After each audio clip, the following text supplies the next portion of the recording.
We're talking hockey. Raldy and Rupper talking hockey.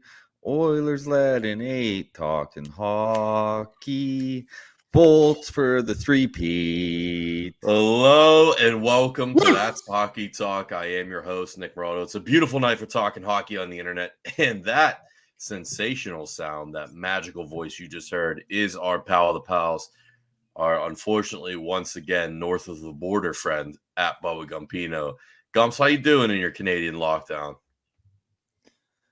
I don't know. It ain't great. It ain't great. Let's put it at that. It ain't great. The place I got is nice, but other than that, I mean, I'm good. I'm good on this place. Well, you look good. The beard looks better than ever. And of course, joining us as always, our resident Game 7 goal scoring hero, Stanley Cup champion himself, Mike Rupper. How's it going, brother? I'm good. I'm good, boys. Yeah, man, just this crazy time with playoffs right now and big Eastern Conference final starting up here. Gumpy, great to see you, buddy, and great to hear your voice north of the border, and got a good fucking connection, so that's a good start. So here we go. Here we go. Oh, look at that sunlight beating down on you. It's so light there. It's fucking 5 p.m. here, boys. Oh, Night's yeah. just getting started. Yeah, I That's know. right. Are you gonna have to? You're watching the old 5 p.m. starts for hockey games. Like, how's it? What's that gonna do for you? Insane. There's baseball games start at fucking 11 a.m. this morning, Rupper. Jesus. You know what though? Like in full transparency for in our group thread, like usually, I mean, all of us stay up pretty late, but Gumps, you're usually like you're the man that's going. You're going like 1:30, 2 a.m. The tweeting about some sort of yeah. sports or some things coming across Twitter. Like, what are you gonna do with yourself now, dude? Like now, I don't know. I had to watch a fucking. I know I had to watch a fucking actual TV show the last couple of nights. I got no sports to fucking keep me up all night.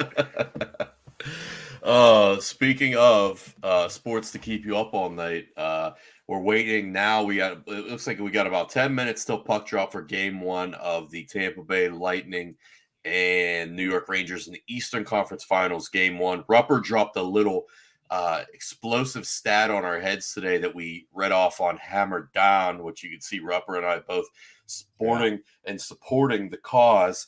Rupper, you told us that since 2000, in game 1 of a series where the previous team was coming off of a sweep, so we have the Tampa Bay Lightning coming off a sweep of the Florida Panthers in round 2, and we have the New York Rangers coming off a game 7 win over the Carolina Hurricanes. You told us that the game 7 winning team is 7-0 in game 1 of the following series. That would be tonight. That is this game right here. So history tells us the New York Rangers should take this game. Do we believe in history? Do we believe in the fates? Or is Tampa the exception to that rule with everything they've done the past 2 years? I don't think all of us are going to agree with that take. And here's the thing. So I still think Tampa wins this series. I have Tampa winning the cup.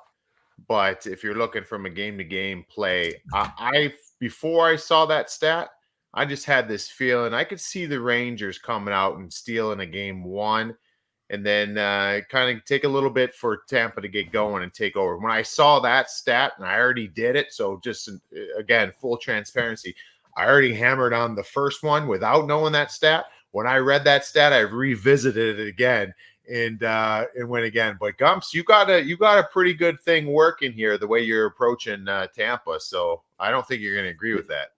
Something goes awry, Rupper. It's you that fucked up the Bullets juju now. This is on you. We've all been fucking riding the ship together. We can't turn now. We can't change now. So go ahead. An update on the Bolts. We were all waiting and wondering and looking and questioning when Braden Point was going to come back. And this came out about an hour ago from Joe Smith speaking with John Cooper. Joe Smith covers the team for The Athletic. John Cooper said to, quote unquote, temper expectations on Braden Point's return. Said they hadn't planned on him playing this round, but we'll see how he progresses. This was the first time skating and equipment. He did skate today, and he was out there taking some shots, working with one of the drills coaches in Tampa Bay. Does that matter for you? They swept Florida without him, but the Rangers are a whole different beast. They have a little bit more composure, shall we say, than Florida, being showing that in coming back from 5 straight elimination games they've won, and taking both previous series to game 7s and winning in game 7. I think they can win. If you're asking if they beat the Rangers without point, yes. I think they can win without point. I guess the big one concern for me though is when you look at their team, right? Like we're seeing Edmonton, we're seeing like the Stars are leading the way. Not necessarily in Tampa. Like it's been their bottom 6 that have been doing a lot of the heavy lifting, right? So is that going to win them a cup? I think it could. But, geez, it would help to get the star guys going a little bit. And Braden Point's obviously a star player. I don't know, man. The drills that we saw him kind of participating in, he was on the ice for a little bit at MSG. They weren't anything like – it was just kind of running routes, like very pedestrian-like, you know? So I don't think there's anything in there that's like – I think when John Cooper's like, hey, let's temper it a little bit, like he's still a ways away, I guess is my point. So – I don't think we're going to see him this series. I don't even know if we're going to see him next round, to be honest with you, if they were able to, if they get to the finals. But yeah, they can still win without the guy, but they got to have the stars. It's got to be Kucherov's got to start stepping up, taking over. Stamkos just doing the same thing. So, that's going to be where it's at. Is that, if they're able to do this without Braden Point, that's arguably more impressive than either of the previous Sioux Cup wins, I think, in my mind. But I mean, you know what though? Like we've seen this story. Did you ever think that the Pens would win without Chris Letang? Nope. Like I didn't, especially when they tried to replace him with Ron Hainsey and Mark Streit. There was no way in my mind. I didn't think it was possible. But when you have different things stepping up, and during that time, remember, and not to make it about the Penguins, but that was you've got to have things above and beyond. We knew about Sid, Gino. Those guys were playing, but they had HBK. Like that was a factor. Then you have Ron Hainsey, you have Trevor Daley, you have trying to think of wasn't that when Schultz was taken over on the PP1, I believe, Ian right? Cole, yeah. So so they had a lot of different pieces. So I guess to that degree, Tampa can do it because now they've got Nick Paul.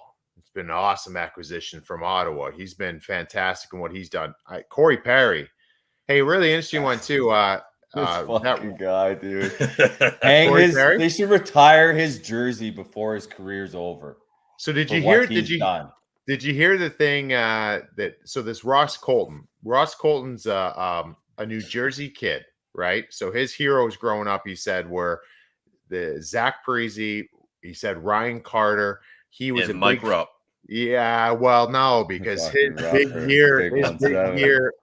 big year of following the Devils was 2012. He said that made the biggest impact on him when the Devils went to the finals in 2012.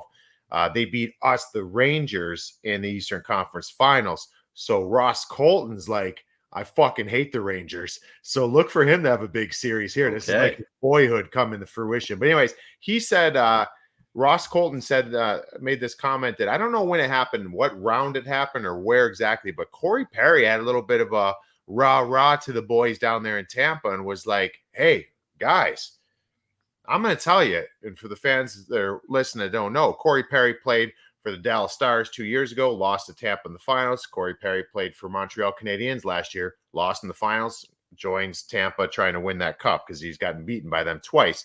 So he says to them, when you guys are playing the right way, like you're fucking hard to play against. I'm telling you, like and I guess this Ross Colton was like, that really meant a lot, like just seeing it from a different perspective. And Corey Perry, this guy's won a Hart Trophy in this league. Like this is no just any run of the mill guy saying this, right? So they've got some interesting stuff going on. Corey Perry, little side note, I'm rambling on about this. You know how you do the anytime? Do you do the anytime goal scorer parlays? Do you ever you look at those?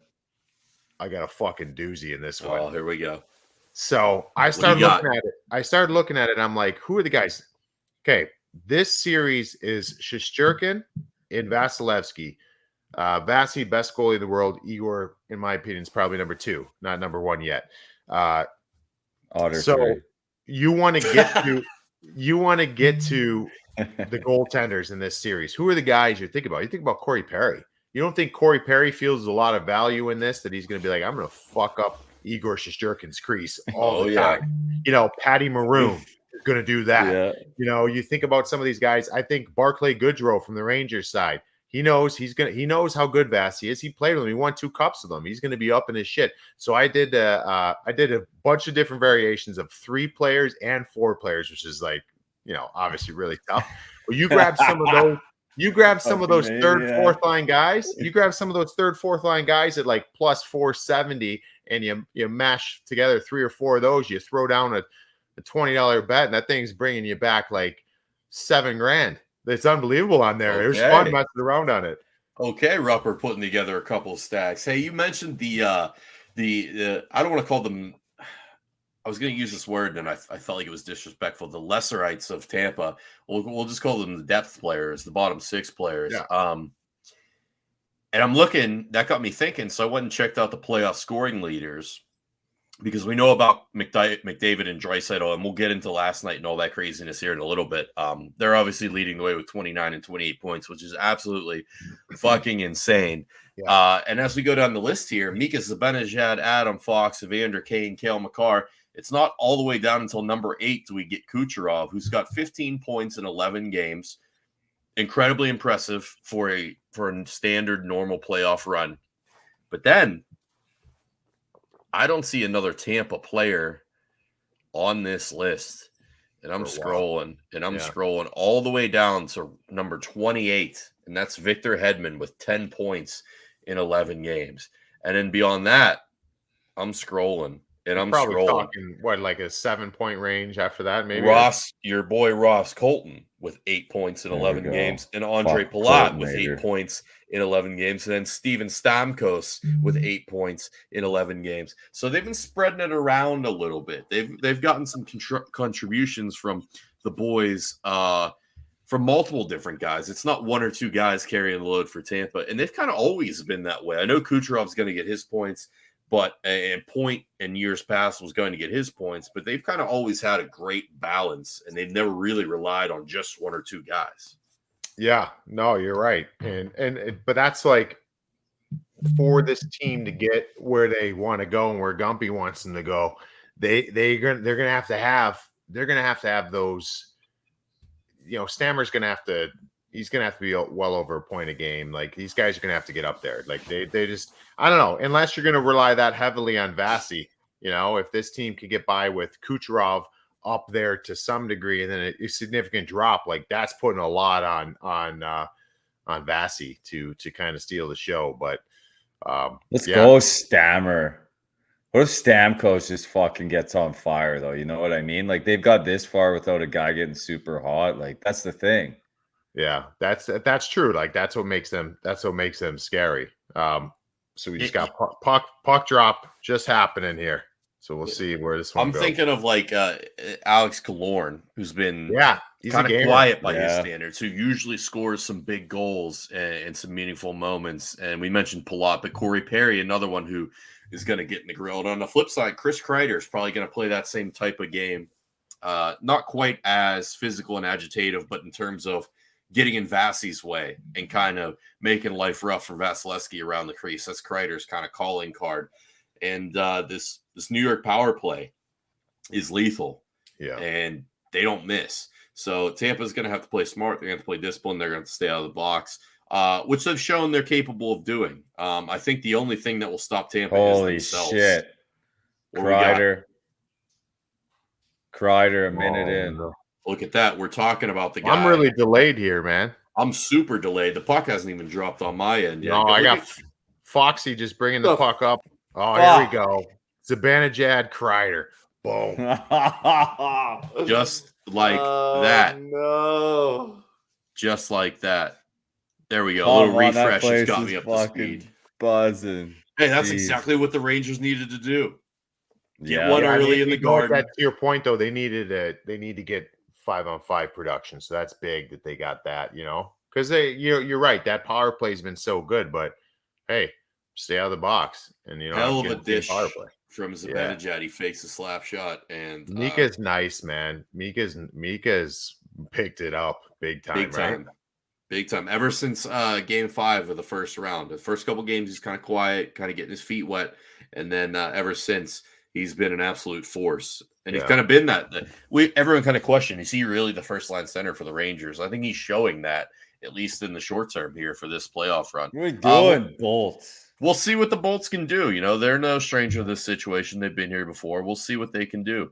The Rangers, I feel like they're used to their stride now. I feel like they're used to playing from behind here. We'll see how they handle playing with the lead. Yeah, you know what though? Like the Rangers have been very opportunistic this entire playoffs, right? So I think it's bought them time. Now they're like starting to play good, right? Like we said it, and I'll say it 100 times. The Penguins were the better team in round 1. But they had a hard time closing them out, and the Rangers took advantage. They also, I guess, it's hard to say they took advantage of even the goaltending going against a third-string goalie, and then they kind of did the same thing against Carolina. Like, this is their first real goaltender that they're facing so far, so we'll see how it goes. But I feel like that's bought them time the first 2 rounds to start playing good, and they're starting to really play good, especially on home ice. It's impressive what the deadline acquisitions have done for them and kind of balancing their lineup. Yeah. Like even a guy like Tyler Mott, who's playing 4th line, has just been and I don't even want to call him a pest because he's not playing that dirty type or agitating type of game, but like his forechecking and his shot blocking and everything, just relentless. Like, and it's really kind of energized these guys. And then of course Andrew Kopp has played incredible.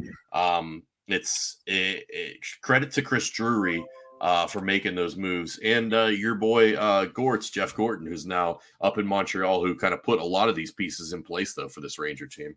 Yeah, they got a lot of what I see the other day. I think there was 12 players maybe that Jeff Gorton had his fingerprints on that are on this roster right now or playing in this game. So that's how it works. So, right, like this Tampa team that's won 2 cups in a row, that's got Steve Yzerman's fingerprints on it still. I mean, Julian Breezewall has done an amazing job as a GM there to kind of complement the group, but that's just kind of how it works, right? I mean, a lot of people think this Rangers team is the next Tampa team, like they're that team on the rise. That's a lofty comparison, so we'll have to see how they do, but good start so far. Yeah, I don't think, if we're talking long term, I don't think they're going to be this incredible dynasty that Tampa is trying to become. But I do think they've got the guys locked up already. They've got Fox signed to that long term deal already. Ryder to an affordable long term deal already. How about this though? The 6 of the last 8 Eastern Conference Finals. That's crazy. Tampa, that's crazy. So since 2015, they've been in 6 of the 8 Eastern Conference Finals. Like that, I know that we don't count we only count dynasties when you win, but that's some serious. Hey, that's still saying in the something. Salary cap era too, man. Yeah, that's not easy to do because they've turned that. I feel like they've turned that team over within that span. So that's really impressive. But that's what's going to happen in New York. They are aggressive. They are not one to sit back and stink for very long. They will spend the money, whether it be through free agency, through trades, whatever it need done. And look, they still got cap room going into this offseason to go out and get a big name player if they want. So I think they've got the core pieces. They've got the great pieces locked up, and now they're just going to tinker with the complementary pieces. And I think they'll just be in the mix for years to come, just like anyone else in the East in terms of the contenders. Let's talk about last night's game. Let's talk about that. I almost said shit show, and I don't want to call it that because it was highly entertaining, and I think you need that every once in a while. I saw a lot of criticism from some people, some of the more hockey purists, some of the folks online. Do we really want to see this? Do we really want to watch this 8-6, this crazy scoring, this no defense?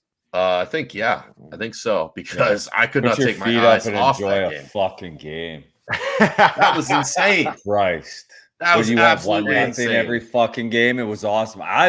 if I'm the Oilers, I love how that game went. You have Besides to, right? losing. Yeah, Matt. Besides losing, Rupper, that is the exact same game they lost in game 1 to the Flames. Exact same. Yeah. No, it was. I mean, that was 9-6, and this one was 8-6. Yeah. I've had a few poo-poo moments today talking about it. I loved it. Don't get me wrong. I was laughing watching the game. I'm like, holy shit, they scored 9 seconds after. And then there's another goal 34 seconds later. I'm like, what is happening right now? Like, it's entertaining. It had me on the edge of my seat. It's just really hard for me to believe that either of those teams are going to win a cup playing that way. So, but that doesn't mean they're going that's a to. very valid and fair criticism. Like that. Yeah, I mean, that but is the people mindset want to it have. to be. Not that, this is shit hockey. We don't want Oh, it's not shit hockey. It's just not. It's not Stanley Cup winning hockey. Yeah. But then again, like, maybe I'm just so damn brainwashed, and it's like, oh, that's not how you do it. Until someone does it that way, I don't love the chances. I think it's playing that's playing like high risk hockey. But fuck, if one of these teams can do it, I think Calgary can play. Jesus, Colorado can play a little bit of a different way if need be, but I don't know if Edmonton can. Like that, it's got to look like that. Dude. They can't. I was surprised Colorado allowed that to happen because they were up 7-3 at one point in the second period. So things got crazy towards the end of the first period. It was 1-1 with like 4 minutes left in the first, and then a couple goals go back and forth. It's 2-2, and then the Cale Makar goal with the offsides and the review call. So let's talk about this a little bit first here, Rupper. The puck is brought out of the zone with, I think it was Nichushkin. Was it Nichushkin trying to touch up to tag up to get on sides? And Makar is rushing up the ice as he does, blazing full speed. He's got the puck on his stick. He sends the puck over the blue line. Now he doesn't. Let me ask you this though. Let me ask you this before we get going. Do either of you guys think that Cale Makar even saw Val Nichushkin offside? No, or taking up? I don't either. No. Some people are like, "Whoa, what a smart play!" I'm like, this dude was fucking like no chance. I think it was just fortunate the way the play happened. But go ahead. Maybe if he saw him, he was thinking that Nichushkin was gonna just skate straight back and just blow through the line and keep going and circle around. Like, it certainly wasn't a stop and wait for him to go. Right. Cale was going, and when you watch the video, the puck's on his stick, and he pushes it, and it looks like the puck is touching his stick. Maybe it is, maybe it isn't. But then he pushes the puck into the zone. As the puck's going into the zone, Nichushkin is still maybe a good foot to 6 inches from touching the blue line. Finally, he touches the blue line, and then Makar gets the puck on his stick again, rips a wrist shot past Mike Smith with, what was that? Maybe, I think it was around the 30-second mark left in the first period to go up 3-2. Yeah. So then naturally, everyone watching on TV saw that, said, wow, that really looked offsides. Let's go to the review. They go to the review. The NHL rulebook is not an easy thing to interpret or explain, so I don't fault the referees for not being able to explain that situation very well. They say the call on the ice stands. It's a good goal. We get a little bit of explanation afterwards via Twitter, via some former referees who talk about it. It was a good goal because Cale did not possess the puck, and he was onside still with his foot as the puck was in the zone, and the Nichushkin was coming back to touch up. Still, it's a rule that maybe needs to be looked at in the offseason in terms of maybe they reword it or maybe they alter it, because Dave McCarthy, who does some shows with you guys on NHL Network Radio, I think he worded it perfectly. It's, if you want to talk about it, it's not that call sucked or that was a terrible call. It's, you're either saying, hey, that was a great call, or I don't agree with that call. I don't agree with that rule. And I think that's the way you want to look at this, because technically it was called correctly. I just don't think a lot of people knew that was the rule. Yeah, no. And So here's something. Carlo Koliakovo brought this up, and I liked it. I think it's something that we need to do. Is kind of the league needs to reopen a few of these rules and just give it different verbiage, man. Yes. Like there's a lot of interpretation and gray area for a lot of these, and we know in round 1, Rangers Penguins, the helmet rule, that was an issue. Yeah. An issue not just for fans, it's an issue for players, for coaches. They don't know the rule. And in that case last night, you've got the Edmonton Oilers that are challenging that play. I'm not sure if they're that familiar with the rule. And the only reason why I don't remember when it happened exactly, but sometime in the last year or two, we've seen a couple of these. And there was another one that was kind of in a big moment. I don't remember when it was or what exactly, but it was in the last year or two. And it was the first time I was introduced to this. So I was like, wait a second. I played in the league for 12 years and I didn't know this shit. And so you know what it almost is? It's so hard to try to give different ways to make it make sense. But in basketball, when a team's trying to save some clock and they're got a full court inbound and they'll like kind of roll the ball and the guy will run alongside the ball and then the clock doesn't start till he picks up the ball. Think of it from this standpoint, like when you're going to cross the blue line, Gump's pumping, fist pumping. Fucking go. Stammer! Fucking Steven, Stammer. I knew it. Let's go.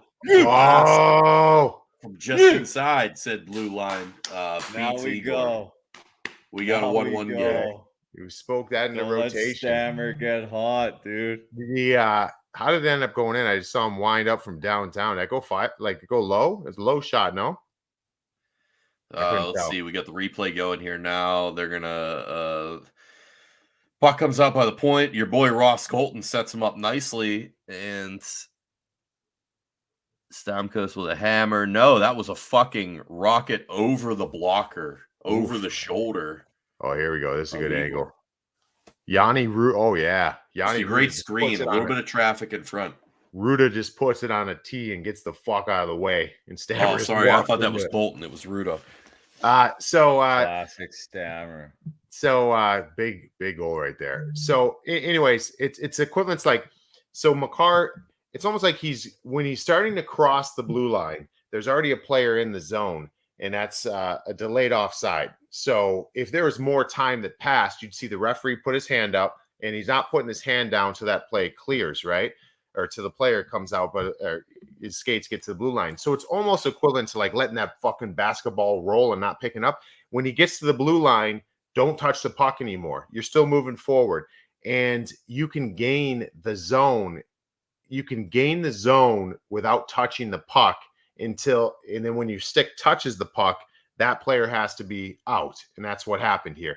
But the problem with the wording of it is possession. Yeah. And I think it was Dave Jackson had this awesome tweet today. I thought he did a good job of explaining it. He goes, because for me, if I have possession of the puck, like, does that mean to you that you have the puck on your stick or I have it near me? Like, it's like a weird, like, there's got to be something a little more clear. But anyways, that's how it works. Like, if you cross into the line, you're waiting for a guy to tag up, you can not touch the puck for a moment and then touch the puck after so the puck can gain the line. You just can't touch it with your stick until that player's skates are outside the blue line. So that's what happened. It was the right call. It's just confusing as all shit. And there's a lot of people pissed today, but that's to your point. You don't have to, it's about you not liking the rule. Yeah. It's not about a back. That was a great call. And the fact they got it in live time blows my mind, because I'm watching that, and you saw Wayne Gretzky's expression when they showed him on the TNT broadcast. He's like, whoa, what? And a lot of people had the same kind of reaction. But so the fact they got it in real time, which I also think maybe referees don't want to stop and blow a play dead and be an actual difference maker. They'd rather just be corrected upstairs. Maybe that's how that kind of came into play too. Yeah, and I think it should be that way. I think if there's a hint of doubt in the referee's mind, I think you let the boys play. You gotta let it go, right? Because if you blow it dead, you've already reversed it, and you can't go back. But I know they hate relying on that crutch of replay. I know they want to be as good as they can be, but I think that's the right way to handle it. You mentioned Gretzky. He's made a lot of news today with his comments from last night, saying I was maybe, I'm paraphrasing, but I think it's about what he said. He said, I was maybe the most offensive player ever.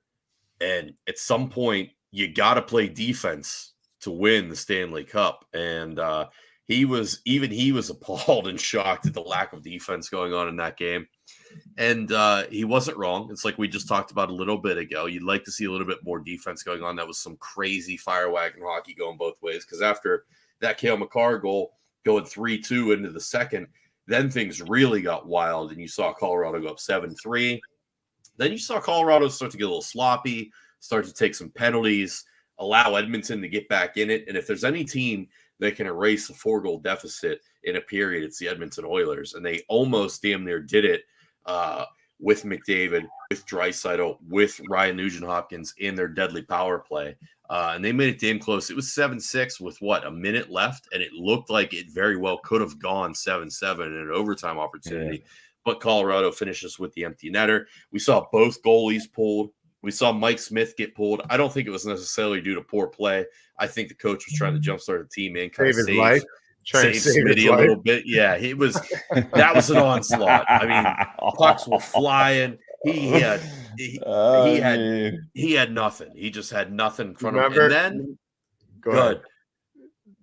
Oh, I was gonna say, you remember in all I'm thinking of during that thing was at the end of the game after the empty net goal, Mikko Koskinen, there's still like fucking 5-6 seconds left. And Edmonton just has the puck and they're just kind of holding on to it behind their net.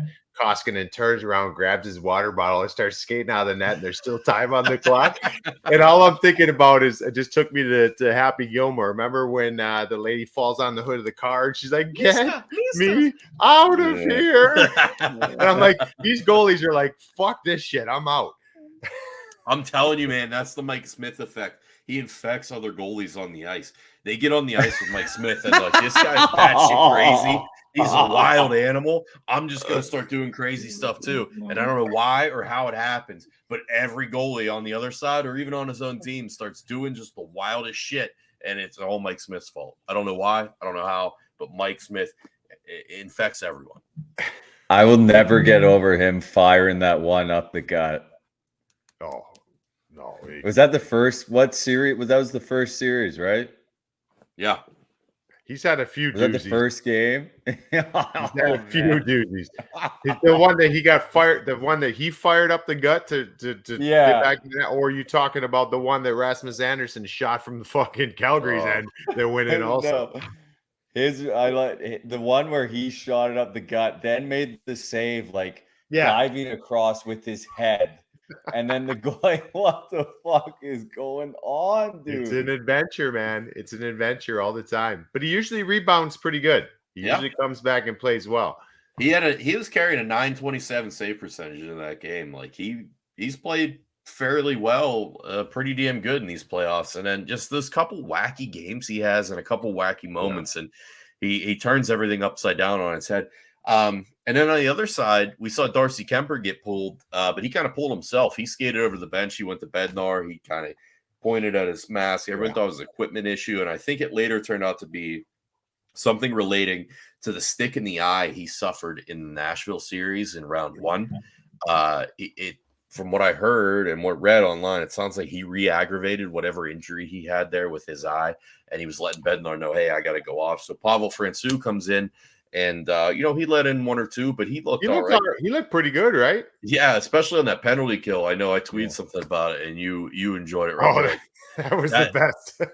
that crazy gif of that Japanese squid wrestling, whatever that was. But it was accurate. Like Francouz on that power play, on that penalty kill for the Avs, like he was like sliding everywhere. He was seeing everything. He was real low and kind of reaching out and grabbing everything. It was nuts. In that game, I don't know if we'll see another one like it. I know the Oilers like to play high tempo and score, and I know the Avs like to turn it up, but I have to think that was probably somewhat of a moment for both teams to kind of reflect and say, okay, maybe we don't want to keep doing that way.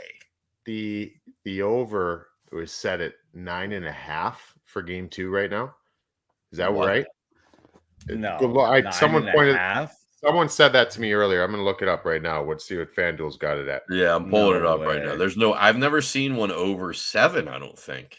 Neither am I. 7.5 right now. 7.5 right now? Okay, and that's freaking high. Like, that's high. Yeah. I mean, I don't know where I got the 9 from then, but 7.5. You said 7.5 or 7? 7.5. Yeah. 7.5. I've seen 7, we've seen 7 a number of times, but like 7.5, that's climbing up there, man. It's chaos. It's fucking chaos. It's the Oilers. It's how the Oilers play, though. Yes, they do. Like, it's the only way they can. Just like you said, Rupper, like Colorado can change it. The Oilers can't. Like, that's how they have to win. It's crazy to me that like the Oilers, like I said it to you guys in the group in the text thread while we were watching them, like the Oilers are never out of a game. No. Like that was 7-3. That should have been shut down, case closed. Maybe it gets to 7-4 or 7-5. Like if you're an Avalanche fan, like you were sweating that until the last empty net goal. Like I know Gumpy was on the Oilers puck line plus 1.5. And that was kind of a heartbreaker for a lot of people who had the Oilers that empty net goal by the Avs. But it was like, you should not score 8 goals and still be sweating a game. This isn't 1984. That was absolutely insane. Or just think about it from both game ones of last round and this round. Edmonton has scored 6 goals in each game, both fucking losses. Like, how does that happen? Dude, when I played in New Jersey, 6 goals was that's how much we would get over the course of 4 games. Yeah. We got 6 goals. And we'd probably be 4-0. You know what I mean? Like it's nuts. When we were watching round 1 with Penguins and Rangers, I remember Phil texting in a couple times. Like I forget which game it was specifically, but I know the Penguins scored 4 goals and lost the game. And Phil's like, 4 goals in the playoffs should absolutely win you the game every single time. 4 goals. If you score 4 goals in the playoffs, you should definitely win that hockey game. So it's been crazy, but I think it's like taking a broader view and just pulling back. I think it's absolutely great that we're seeing these juice numbers for whatever reason. I don't know why we're seeing them. I don't know why goals are up across the board this year, especially in the playoffs.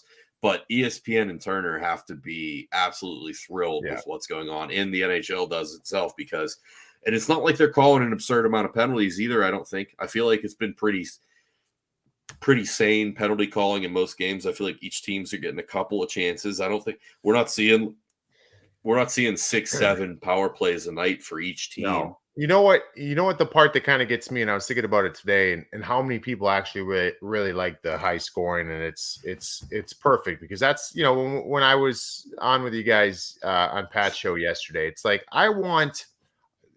we always want more people being hockey fans. Like I don't give a shit what your background is in hockey, what you know about hockey. Come have some fun, man. It's the best sport I believe out there. Like come and enjoy it and whatever.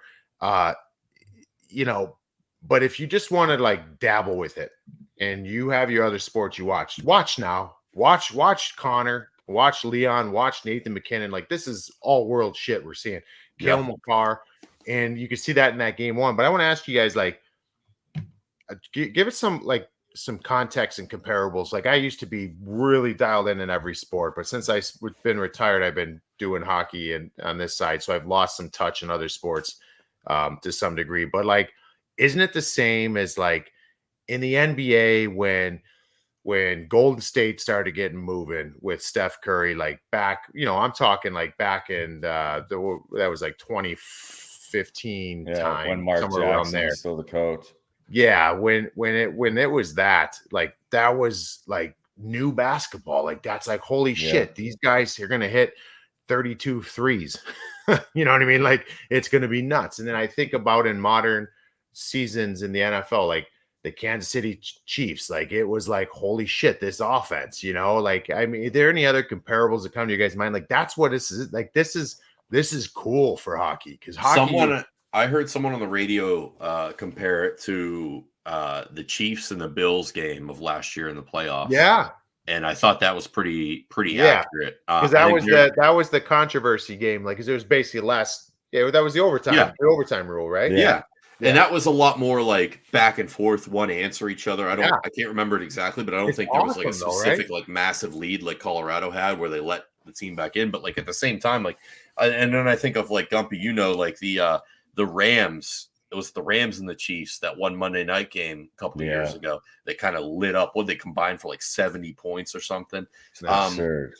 You need that. You need a game stuff. or two you like need something different. You need something different like that. Because you just mentioned the Rams. Remember back when it was Kurt Warner's time? What was the greatest show on turf? Greatest show on turf. American Underdog, excellent film. Marshall Falk and like the offense was ridiculous. Wedged that in. American Underdog, excellent movie. I suggest everyone go see it. But yeah, it's like everyone's pissed off.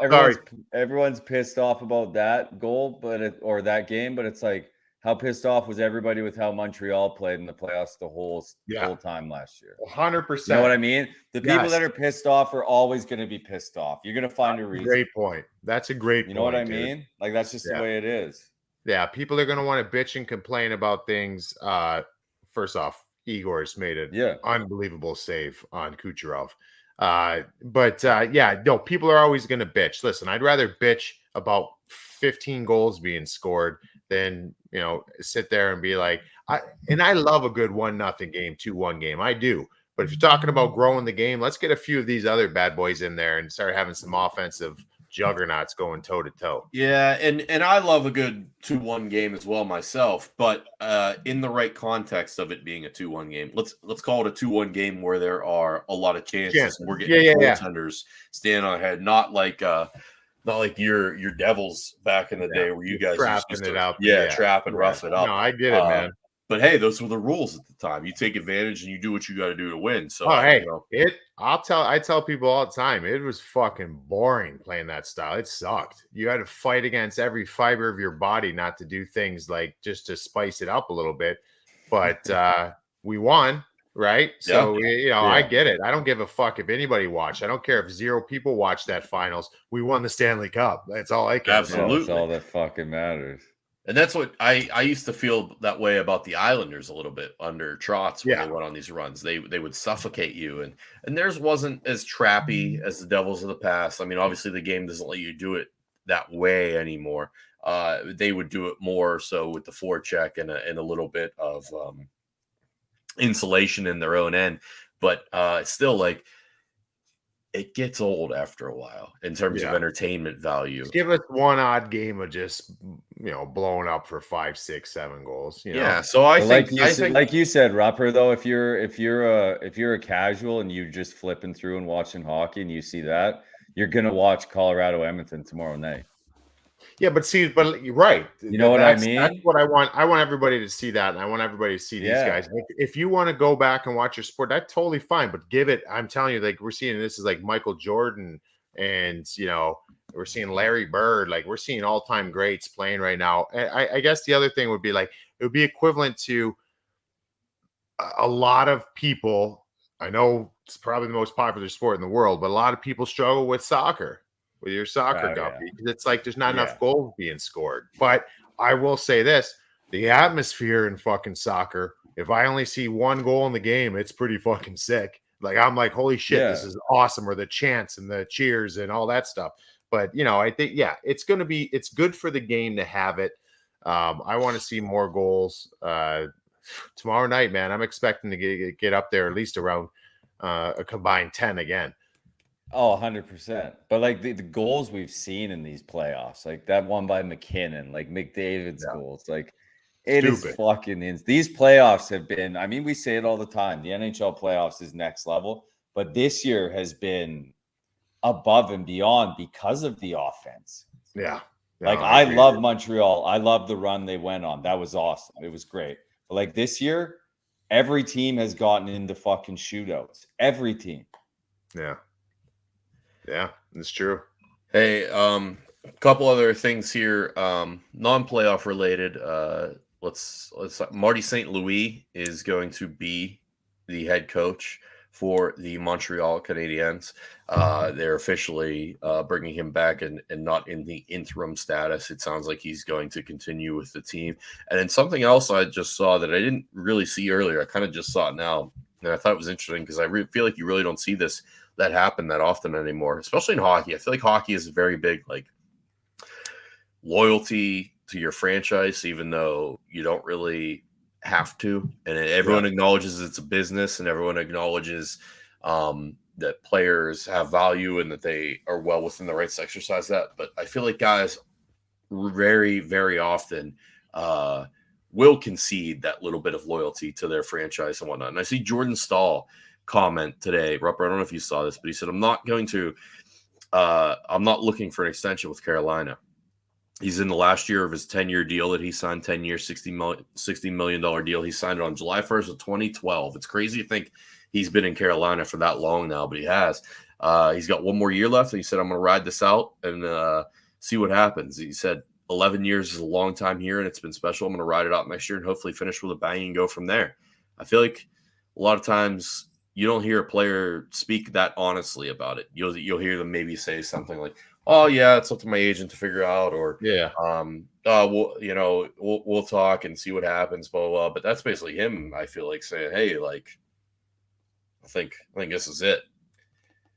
Yeah, I don't know. I kind of feel like it's almost, not trying to put words in his mouth, but it almost sounds like, hey, we've got another shot to do something, and I'm going to do it. I'm going to come back next year. But if I'm here for 10 years and unable to bring home the ultimate goal, then maybe it's time to both of us go our own ways. I respect that. If that's what he's saying, I don't know. Maybe he's not saying that. Maybe he's talking about possible retirement. Maybe he just wants to kind of reevaluate, keep the options open for the club too, as far as being able to have some structure for contracts in the future. I don't know, but you're right. Usually we always get the BS answers, right? Like I'm going to leave that up to my agent. He'll deal with all that stuff, and I'm just here to play hockey. But so it's good to have some refreshing kind of honesty, Now, your point, he's 33 years old, so he'll be 34 after next year. Certainly well within his rights to retire, but he's still a pretty good player, still pretty productive. Like he's not putting up massive points, but I don't think he's utilized in that way in Carolina. I think they ask him to check a lot, and I think they ask him to do that shutdown defensive role that he's always been excelled at in his career. Look, last season he played 78 games. He had 17 goals and 19 assists for 36 points. So he's probably not the $6 million player he was of the past years, but I still think he could get a nice, juicy contract from somebody with some term for a 2 or 3 year deal if he wanted to. And maybe that's what he's looking for. Like you said, maybe it's, hey, one more year, let's see what happens. And then we go from there. And, maybe he'll be open to it then. Maybe he'll be open to an extension then, or he wants to see what else is out there. He's only played for 2 teams in his career. Eric bounced around a little bit. Yeah. And he had a pretty successful rejuvenation for a little bit there in Minnesota. So maybe he wants to see what else is out there and what it has to offer if he can't get it done next year with Carolina. Yeah, it'll be interesting. Look at what Corey Perry's done, right? Like he could do that for years. Yeah. Just sign on for 1 year. You know what I mean? And the thing with Stalzy is he's a specialty player. Like he can do those things where you talk about him. Nino Niederreiter and Jesper Fast was like probably their most consistent line all season.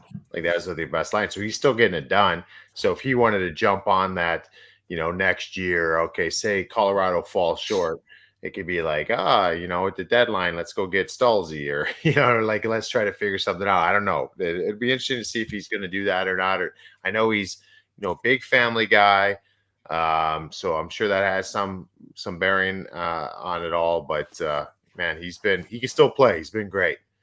Well, I know a lot of those guys too, those like high-end skill guys don't always love playing lesser minutes and playing different roles later in their career, but I feel like Stahl's a guy, like if he wants to keep playing, like he could do that. We saw, look, Jason Spezza has been kind of I saw a clip and I sent it into the group, and we like kind of forget that guy was a first line center scoring 90 points a season for a bulk of his career, and it was just recently that he's become the fourth line, like 13th forward ish kind of utility guy for the Leafs. And And he did that because it's hometown, and he wanted to go back there and try and win a cup with them. And I get that. And but like a lot of guys aren't willing to do that. Like Joe Pavelski with the Stars, we came over from the Sharks, and he's kind of taken a lesser role, but he's still been quite useful and still good. So there are guys like that do that, but it's rare. Stolze, I think, is one of those guys. The Stars, though, too. Yeah. When Spezza went to Dallas, he was fucking awesome. If you look up, obviously his heyday was in Ottawa, and if you go look up those Ottawa teams between Spezza, you had Hosta, you had Heater Bananas, you had fucking who else was there? Alfie, but Chara was there. I mean, you had some, Mike Fisher, like they were loaded. So man, but it's cool. Like that's what I like about that. We even to go back even to Corey Perry, like that's the coolest part about it is Corey Perry won a Hart Trophy for league MVP. Jason Spezza was like one of the top players in the league. And these guys, you talk about what a couple do to you. These guys will do whatever it fucking takes. Like they'll play 3 seconds of a game and blocks 4 shots in that time. They don't care. It's not about their ego that they need to get the cookies. Not everybody's built that way. Some superstars are going to be like, this is how I am, take it or leave it. Well, you're not that anymore. You're old now. You know what I mean? Like these guys have adapted. They've given back to the teams, and there's still a ton of value in that. I love seeing those stories of guys chasing it that are willing to take, lesser of a role. Yeah, and I mean, hey, that's how a lot of championships are built. Championship teams are built when you see guys. You look at guys go different places all the time, like Nick said, like rejuvenating your career. Like what Pavelski has been for the Stars is absurd. He with all those guys, he was our best player this year. I'd say maybe Robo, but he was sick when he signed that deal there. So just a flashback for a reminder. Remember when he is in San Jose, they go and they get Erik Karlsson. Yeah. I think it was it Karlsson? Karlsson came in. Now that pretty much meant that there was the end of the time there for Pabs, if I'm not mistaken. Am I getting this right or am I wrong with the timing? Or is this Kane? I think it was Karlsson. So then, they've got their leader there. So they have to, he kind of gets forced out the door in San Jose. Then Dallas steps up, signs him to that 3-year deal. And I'm like, oh, that's not going to be a good deal. I thought the same. Yeah. That guy's not moving well anymore. That guy, what does he do? He overachieved everything on that deal. Then he signs another deal. So that was, how many years has he been there, Gump? He's been there the initial 3, then he signed a 2-year extension. Yeah, I think so. I think he just sign a 2-year. Yeah, so I think he just got his second or third contract with Dallas. He's been incredible. So I love that shit, dude. And he's still a top line guy. Hey, it's not like he's taking a 4th-line role. Like he's still top line. It's crazy. All right, boys. The first period just ended. We got 1-1 in Tampa in New York. I think we've about rambled on long enough here. No guests tonight, just us stooges talking some. Where's Melrose? I thought Melrose was on. I think we'll have to push Barry to next week. I think we talked too long. I think we missed his. We missed his cue. That's on us. Where's Melrose, Robert? We'll try and fit Barry in next week. I think that's probably the move. Barry fits us in. Fuck. I'm gonna see him. I'm gonna see him during the finals. I'm gonna say something to him and be like, Bear. Cut a promo when you're with them and send it. I will. I will. Hey, I guess we should talk about. Neither of you guys got to experience it. Rupper, you've seen it firsthand before. Guppy, I don't know if you've ever seen it in person. The Stanley Cup was in the office of PMI on Tuesday. That was pretty incredible. That was you sent me the Stars team that was on there. I forgot about a lot of those. A lot of those names. It's fucking incredible. Fucking Roman Turek, dude. Fucking wow. There were some legends. Guy Carbonneau, dude. That guy won every big face off ever. That guy won. Mike Mike Keane. Mike He's on that Keane, team. Ludwig fucking blocking. Ludwig shin pads Ludwig. are this. Ludwig shin pads are this big. Dude, That he had like motherfucker, wings. He had coaches. They had wings. He had fucking wings on the side of his pads. I'm like, how is that even allowed, dude?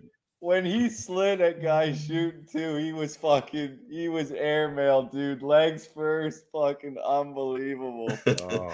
So I was glad Gumpy got to get a little bit joy out of that because obviously he is where he is and wasn't able to see it in person.